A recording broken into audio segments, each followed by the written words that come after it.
উম্মতিরা তোমরা পেশাবের ছিটা পেশাবের ফোঁটা থেকে বাঁচো, কারণ পেশাবের ছিটা এবং পেশাবের ফোঁটা দ্বারা বেশিরভাগ আযাবে এই কবরে যে আযাব হয় সেটা পেশাবের ছিটা এবং পেশাবের ফোঁটা থেকে না বাঁচার কারণে হয়।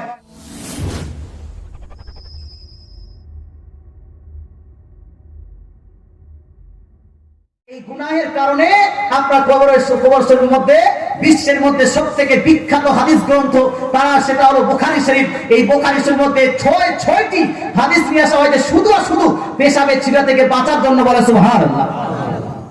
বাঁচা যাবে না। এখান থেকে আরেকটা জিনিস, সেটা হলো এই পেশাবের ছিটা থেকে কখন থেকে বাঁচতে শুরু করব আর কখন থেকে গুনাহটা লিপিবদ্ধ হতে শুরু হবে? যখন আপনি সাবালক হয়ে যাবেন, অর্থাৎ যখন আপনি যদি পুরুষ হয়ে থাকেন 12 থেকে 15 বছরের মধ্যে আপনার সাবালক হয়ে যান আপনি, মহিলা যদি হয় 9 থেকে 12-র মধ্যে সাবালিকা হয়ে যায়, বাপ মার দায়িত্ব হলো বড় ভাইয়ের দায়িত্ব হলো, গার্জিয়ানের দায়িত্ব হলো যে সর্বপ্রথম মেয়েকে আপনার নামাজ যখন পড়াতে শিক্ষা দিবেন তার আগে তাকে এটাও শিক্ষা দিতে হবে, আপনার ছেলে মেয়েকে এটাও শিক্ষা দিতে হবে যে আপনি ইস্তিনজা কিভাবে করবেন, ইস্তিনজা করার পর আপনাদের পেশাব কিভাবে করবে এবং তারপরে পানিটা কিভাবে নেবে সেই পদ্ধতিতে জানাতে হবে আপনাকে, নচেত আপনার দ্বারা কোনো শিক্ষককে যদি আপনি এটাতে অবহেলা করেন, যদি আপনি এটাতে বিলাসিতা করেন, কাল কিয়ামতের মাঠে উত্তপ্ত ময়দানে কঠিন আযাবের দিনে আপনার ছেলে পেশাবের ছিটা থেকে না বাঁচার কারণে যদি আযাবে লিপ্ত হয়, সমপরিমাণ আযাব এই বাপ এবং মাকেও দেওয়া হবে। কথাটা বোঝাতে পেরেছি? কিন্তু আপনার মধ্যে একজন ব্যক্তি বলেন তো যে আমার বাচ্চাকে আমি পেশাব করতে এবং পেশাবের পরে পানি নিতে শিখিয়েছি। মাশাআল্লাহ, একজন। সুবহানাল্লাহ, সুবহানাল্লাহ, নারে তাকবীর। তো আমি শাহিদ ইসলাম নাই জন্য আমার বলে আসতে বলবো নাকি? নারে তাকবীর, নারে রিসালাত, ইয়া রাসূলুল্লাহ, নারে রিসালাত, ইয়া রাসূলুল্লাহ। ইসলামের আলো ঘরে ঘরে গেল, ইসলামের আলো ঘরে ঘরে গেল। আচ্ছা, এটার উপর আমল করা যাবে না বাপ? ইনশাআল্লাহ। বলবেন না যাবে কি যাবে না? যারা বলতে হুজুর এরপরে বাচ্চাকে শিখাবো, দয়ান নবীর কথা কোনোদিন মিথ্যা হতে পারে না। জি বেশক। নবী যা বলেন তা কোনোদিন মিথ্যা হতে পারে না। পারে না। It is impossible for Holy Prophet sallallahu to tell according to his personal wish, but after the revelation of Almighty Allah, as the Almighty Allah says in Holy Quran, وَمَا يَنْطِقُ عَنِ الْهَوَىٰ إِنْ هُوَ إِلَّا وَحْيٌ يُوحَىٰ. My prophet, my beloved prophet is not saying anything making personal from his personal heart, but after the revelation of mine, আল্লাহ তাআলা নিশ্চয়ই ইরশাদ করেন, নিশ্চয়ই আমার প্রতি আমার হাবিব নিজের ইচ্ছা কিন্তু বাড়িয়ে কিছু বলেন না, যতক্ষণ পর্যন্ত আমি আমার তরফ থেকে আমার কালাম আমার রাসূলের প্রতি আমার কথা, আমার কালাম আমার ওহী আমার রাসূলের প্রতি ওহী না করে দিব। সুবহানাল্লাহ। তার মানে হলো এই নবী পাক ইরশাদ করেন, ইস্তানজিহু আনিল বাউল ফা ইন্না আমাতা আযাবিল কবরি মিনহু। হে আমার উম্মতিরা তোমরা পেশাবের ছিটা পেশাবের ফোঁটা থেকে বাঁচো, কারণ পেশাবের ছিটা এবং পেশাবের ফোঁটা দ্বারা বেশিরভাগ আযাবে এই কবরে যে আযাব হয় সেটা পেশাবের ছিটা এবং পেশাবের ফোঁটা থেকে না বাঁচার কারণে হয়। আজ থেকে আমরা কি এই জিনিসটা নিজের আপনার ছাত্রকে, নিজের বেটাকে, নিজের বেটিকে শিখাতে পারবো বা পারবো কি পারবো না? বাচ্চা বাচ্চিকে টুইঙ্কেল টুইঙ্কেল শিখিয়ে দিয়েছেন, এবিসিডি থেকে জেড পর্যন্ত শিখিয়ে দিয়েছেন, কোন একটা গানা শিখিয়ে দিলেন, আপনার মহরমের বাজারে ডান্সিং করতে শিখিয়ে দিলেন, এদিকে ওদিকে টাইট ফিটিং কাপড়া পরতে শিখিয়ে দিলেন। এতটুকু যদি না শিখান, গত বছরও বেড়েছিলাম, আপনি সেই মায়ের জন্য, সেই বেটির জন্য, আপনি সেই ছেলের জন্য হলেন পাপ, আপনাকে বলা মহাপাপ, আপনাকে বাপ বলা মহাপাপ হবে। যারা যা বলছেন হুজুর জানতাম না, কিন্তু আজ থেকে শিখাতে আমি রেডি হয়ে গেলাম, তৈয়ার হয়ে গেলাম, তারা একটু হাত তুলে বলেন তো ইয়া রাসূলুল্লাহ।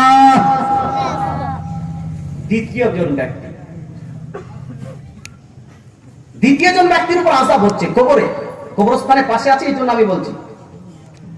কিসের জন্য আযাব হচ্ছে বাপ একটু বলেন না? দ্বিতীয়জন ব্যক্তির উপর কিসের জন্য আযাব হচ্ছে? গীবত করার জন্য, চুগলি করার জন্য, ব্যাকবাইটিং এর জন্য, for the reason of backbiting. But first you have to know about backbiting. প্রথমে আপনাকে backbiting জানতে হবে। backbiting কি, গীবত কি জানতে হবে না? খুব ধ্যান দিয়ে শুনবেন, এই সংজ্ঞাটা মুখস্থ রাখবেন, জীবনে যদি কবরের আযাব থেকে বাঁচতে চান। গীবত বলা হয়, চুগলি বা গীবত এটা নামিমা আল গিবা, দুইটা ওয়ার্ড কিন্তু এক অপরের জায়গায় ইস্তেমাল হয়, ব্যবহৃত হয়। এই জন্য বুখারী শরীফের মধ্যে নামিমার চ্যাপ্টার বেদেও গীবত শব্দ নিয়ে এসেছেন, আর গীবত চ্যাপ্টার বেদে নামিমা শব্দ নিয়ে এসেছেন। এই জন্য গীবতের সংজ্ঞা করি, তাহলে আপনি বুঝতে পারবেন। গীবতের সংজ্ঞা হলো কারো অনুপস্থিতিতে তার প্রসঙ্গে এমন কিছু কথা বলা যা শুনলে সে খারাপ মনে করবে, যা শুনলে তার মনটা খারাপ হবে। কারো অনুপস্থিতিতে কেউ নেই, আর তার প্রসঙ্গে আপনি এমন কোন কথা বলছেন যেই কথাটা সে শুনলে তাকে দুঃখ লাগবে। কথাটা বোঝা গেল?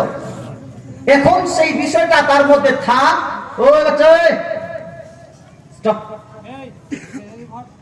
সেই বিষয়টা তার মধ্যে থাক বা না থাক। কারো রাঁধুনিতে, কারো শ্বশুর আপনার ওই কি বলছে বিয়ে বাড়িতে গেছেন, রান্না গিয়ে ধোঁয়া লেগে গেছে, এটা তো আসল রিজন। কিন্তু রাস্তায় আস্তে আস্তে বলছেন আপনি, এই বেটা যখন সবাইকে দাওয়াত করতে পারবে না, তোমার সে খিলাতে পারবে না, দাওয়াত কেন কেন? গোশগুলো আপনার ধোঁয়া লাগিয়েছে, পেট খারাপ করে দিল। আচ্ছা বলেন তো, একজন বেটির বিবাহ দিচ্ছে, তাতে রান্নায় আপনার ধোঁয়া লেগে গেছে, আর এইরকম কথা বললেন, এইরকম কথাটা যদি ও সামনে শুনতো তাকে খারাপ লাগতো কিনা? ধারা বলেন না, এটা একটা গীবত। মৌলভী সাহেব, ইমাম সাহেব মসজিদে চলছে, একজন ব্যক্তি 1000 মানুষের ইমামতি করে। ওই একজন ব্যক্তি 1000 ব্যক্তির কোনদিনে মোতাবিক চলতে পারবে না, পারবে না? পারবে। কিন্তু আপনি চায়ের দোকানে বসে তারপর মৌলভী সাহেব এইভাবে করা উচিত নয়, মৌলভী সাহেব এইভাবে করা উচিত নয়, এত ঠাট বাট, খালি যেখানে মাংস ভাত সেখানে মৌলভীকে পায়। যদি এটা তার সামনে বলতেন আপনি, তাকে খারাপ লাগতো কি লাগতো না? বলেন না, দয়ার নবী মায়ার নবী মিথ্যা বলতে পারে? গীবত, গীবতের প্রসঙ্গে আরেকটা হাদিস শুনে, মুজামুল আওসাতের মধ্যে লিপিবদ্ধ, মুজামুল আওসাত 3 নম্বর 6 এর মধ্যে হাদিসটি লিপিবদ্ধ, খুব ধ্যান দিয়ে শুনেন। শুনছেন বাপ? গীবত প্রসঙ্গে দয়ার নবী মায়ার নবী ইরশাদ করেন, আল গীবাতু আশাদ্দু মিনাজ জিনা। গীবত করা হলো জিনা অপেক্ষা বেশি নিকৃষ্ট। জিনা অপেক্ষা বেশি নিকৃষ্ট, জেনার গুনাহ থেকে বেশি নিকৃষ্ট, জেনার গুনাহ থেকে বেশি খারাপ, জেনার গুনাহ অপেক্ষা বেশি ভয়ানক হলো গীবত করা। দয়ার নবী মায়ার নবীকে জিজ্ঞেস করা হলো, ইয়া রাসূলুল্লাহ কাইফা, এটা কি করে হয়? জেনার থেকেও বেশি খারাপ গীবত করা, জেনার থেকেও বেশি খারাপ চুগলি করা, এটা কি করে হয়? তো দয়ার নবী মায়ার নবী শোনাচ্ছেন, খুব ধ্যান দিয়ে শুনেন মুসলমান। শোনাচ্ছেন কি? দয়ার নবী মায়ার নবী শোনাচ্ছেন, আর রাজুলু ইয়াসনি সুম্মা ইয়াতুবু ফায়াতুবুল্লাহু আলাইহি। হে আমার সাহাবারা শুনে নাও, নিশ্চয়ই একজন ব্যক্তি যখন জিনা করে তারপরে সে আল্লাহ তাআলার কাছে যদি তওবা করে, আল্লাহ তাআলা তার তওবাকে গ্রহণ করে নেবেন, বলে সুবহানাল্লাহ। একজন ব্যক্তি যদি জিনা করে তারপরে আল্লাহর দরবারে সে নিজেকে ছোট মনে করে তওবা করে, আল্লাহ তাআলা তার তওবাকে গ্রহণ করবেন। কিন্তু দয়ার নবী মায়ার নবী ইরশাদ করেন, ইন্না সাহিবাল গীবাতি লা ইগফারু লাহু হাত্তা ইয়াগফিরা লাহু সাহিবুহু। দয়ার নবী মায়ার নবী ইরশাদ করেন, কিন্তু গীবতকারীকে ততক্ষণ পর্যন্ত মাফ করা হবে না যতক্ষণ পর্যন্ত না যেই ব্যক্তির ও গীবত করেছে, যেই ব্যক্তির ও ব্যাকবাইটিং করেছে, যেই ব্যক্তির প্রসঙ্গে সে চুগলি করেছে, সে তাকে মাফ করেছে। কথাটা বুঝাতে পেরেছি? যতক্ষণ পর্যন্ত যার গীবত করেছেন, যার চুগলি করেছেন, সে মাফ না করেছে, ততক্ষণ পর্যন্ত আপনার গীবতের গুনাহ মাফ হবে না। একজন মানুষ হাবরাত ইসলাম আজকে যে গীবতের আপনার গীবত মানে হলো সমালোচনা, কারো অনুপস্থিতিতে কারো প্রসঙ্গে এত কেমন কথা বলা, যেই কথাটা সে শুনলে আপনাকে তাকে খারাপ লাগবে, তার মধ্যে সেই খারাপই থাক বা না থাক, প্রবলেম আছে ইমামের মধ্যে, তাহলে প্রবলেমটা ইমামের সঙ্গে যারা আপনাকে শেয়ার করতে হবে। You cannot solve the problem with the help of this backbiting. Backbiting এর দ্বারা আপনি প্রবলেমকে সলভ করতে পারবেন না, গীবত দ্বারা আপনি প্রবলেমকে সলভ করতে পারবেন না। If you wanna solve the problem, you have to discuss that person with that person whom are you backbiting.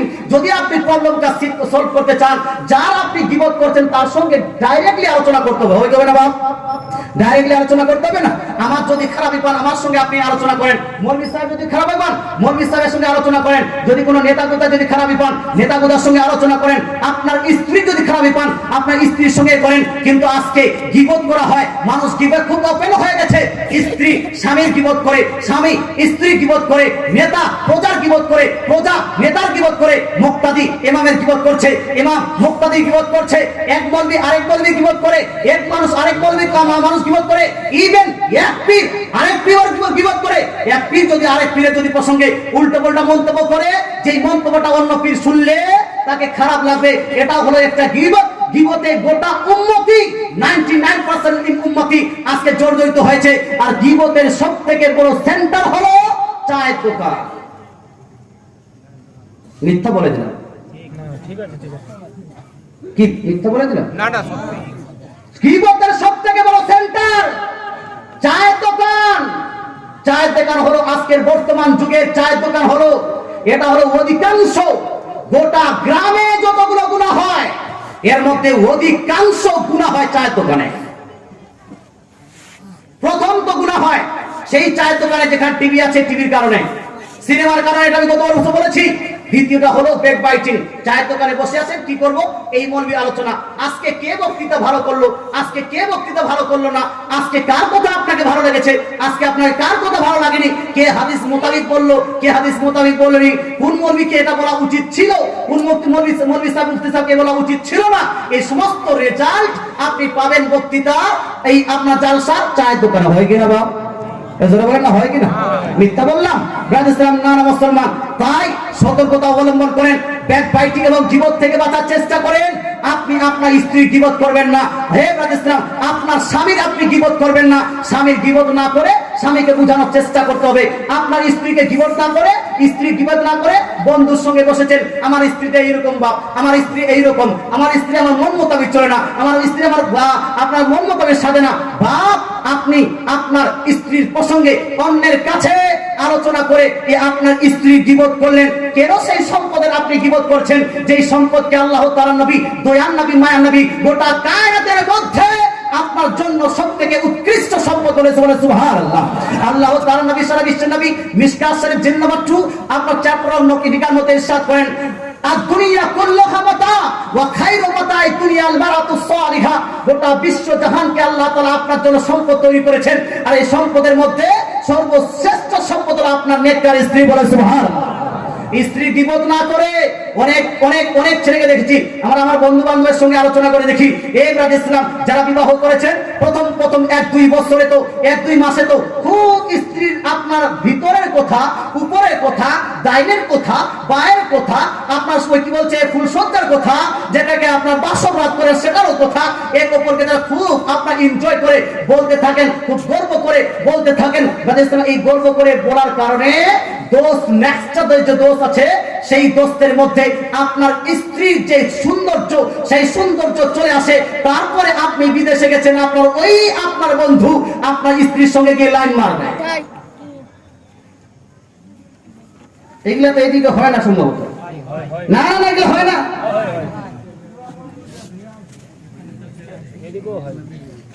কেন? আপনি আপনার স্ত্রীর সৌন্দর্য,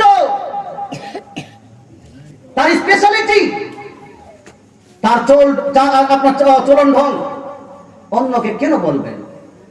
এটাও একটা গীবত।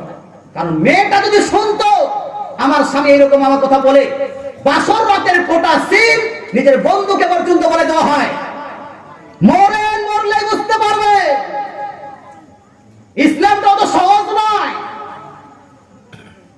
2-4টা নারা দিয়ে কেউ জান্নাত যেতে পারবে না। শুধু পীরের মুরিদ হলেই জান্নাত যাবে, এটা ভুল কথা। আমল করতে হবে। দয়ার নবী, মা নবী প্রসঙ্গে আল্লাহ তাআলা ইরশাদ করেন, কুল ইন কুনতুম তুহিব্বুনাল্লাহ ফাত্তাবিউনি। হে আমার বান্দা, হে আমার রাসূল বলে দাও, যদি আল্লাহকে কেউ রাজি করতে চায় তাহলে রাসূলের ইত্তেবা করতে হবে। রাসূলের ইত্তেবা মানে এটা নয় যে নারা ইসালাতের নারা লাগিয়ে দিলাম, শুধু জলুস করে নিলাম, শুধু উরুস করে নিলাম, এটা নয়। রাসূলের অনুসরণ, রাসূলের অনুকরণ মনে হলো 5 ওয়াক্তের পাক্কা নামাজি হতে হবে। আপনাকে ঠিক টাইমে যাকাত দিতে হবে, দাড়িটা রেখে দিতে হবে, রাসূলের মহব্বতকে আপনি প্রচার করেন আর দিন রাত 24 ঘন্টা টিভিতে বসে থাকেন, এটা রাসূলের মহব্বত হতে পারে? কথাটা কি খারাপ লাগছে না? না না এ রাসূলের মহব্বত হতে পারে না ধরে বলতে হবে পারে না রাসূল যেই নামাজকে বলেছেন আমার চোখের ঠান্ডা, সেই নামাজকে আপনি কোনোদিনই ধ্যান দিলেন না, সেটাকে অবহেলা এবং বিলাসিতার বস্তু বানিয়ে আপনি রাসূলের প্রেমকে প্রমাণ করতে চান। খবরদার হুঁশিয়ার, যেই নামাজ ব্যতীত পীর পীর হয় না, যেই তাকওয়া ব্যতীত পীর পীর হয় না, যেই আপনার সততা ব্যতীত পীর পীর হয় না, সেই আপনার সততা তাকওয়া পরিষ্কারকে বাদ দিয়ে আপনি বলেন আমি পাক্কা মরি, মরেন বুঝতে পারবেন।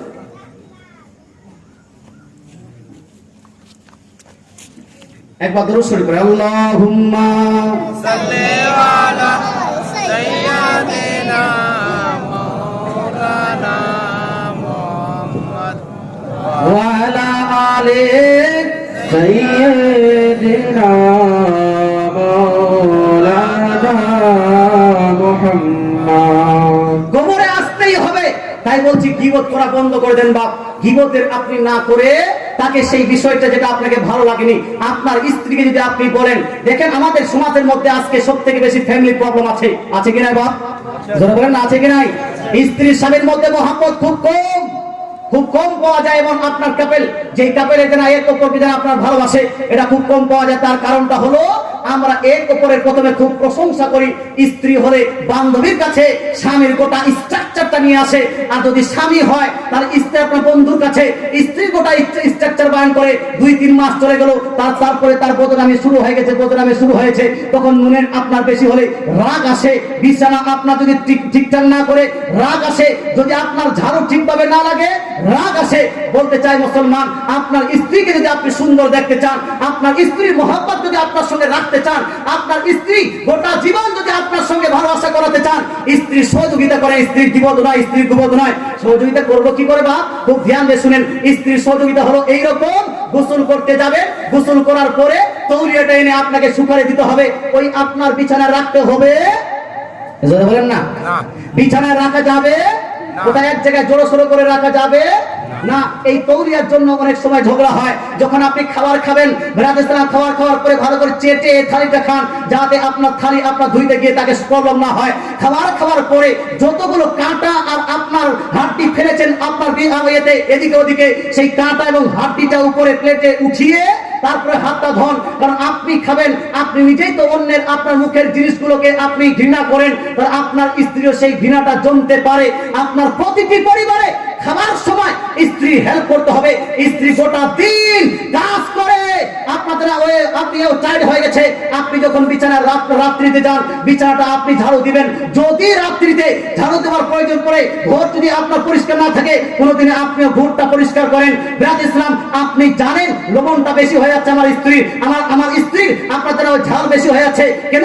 আপনি একদিন রান্না করে বসে আপনার স্ত্রীকে শিখাতে পারেন না? 2-4 দিন আপনি ট্রেনিং দিতে পারেন না কেন? আপনি এটা মনে করে নিয়েছেন যে আমার স্ত্রীর উপর রান্না করা ফরজ। খবরদার হুঁশিয়ার, ইসলামের কোন বিধান থেকে এটা কোনো মুফতি বা মাওলানা প্রমাণ করতে পারবে না। শুধু আর শুধু আপনাদের স্ত্রীর উপর এই রান্না করা ফরজ আছে, ঝাড়ু লাগানো ফরজ আছে, আপনাদের এই বিছানা করা ফরজ আছে, এটা নয়। কথাটা বুঝতে পারছেন?